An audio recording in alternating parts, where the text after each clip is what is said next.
নমস্কার, সবাই ভালো আছেন? স্বাদ সঞ্চয়ের নতুন পর্বে স্বাগত। আজকে বানাবো ফ্রাইড রাইস, চিকেন কষা, বেগুনি এবং সঙ্গে থাকবে পাঁপড়।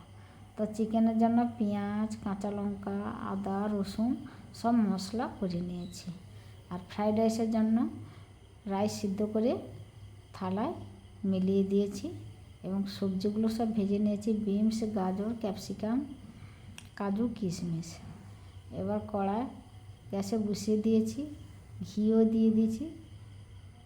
ঘি গরম হলে তার উপরে দিয়ে দিচ্ছি ফোড়ন, দারচিনি, লবঙ্গ, এলাচ, তেজপাতা। এবার ফোড়ন হয়ে গেলে তার উপরে রাইস দিয়ে দিয়েছি এবং ভেজে রাখা একে একে সবজিগুলো দিয়ে দিচ্ছি। কাজু, কিশমিশ, বিন, গাজর সবজিগুলো দিয়ে এবার 5 মিনিট মতো আমি নাড়ব এবং এখানে দিয়ে দিচ্ছি পরিমাণ মতো চিনি, নুন। 2 কড়াই ফ্রাইড রাইস বানিয়েছি আর চিকেন কষাও করেছি। 3 কিলো মাংসে 1 গামলা মাংস হয়েছে। আর আজকে অনেকজন খাবে, 10 জন মতো, সেই জন্য বেশি করে ফ্রাইড রাইস বানিয়েছি। আর তেল গরম হয়েছে, একে একে বেগুনিগুলো দিয়ে দিচ্ছি আর বেগুনিগুলো খুব সুন্দর ফুলছে। 1 থালা বেগুনি ভেজেছি।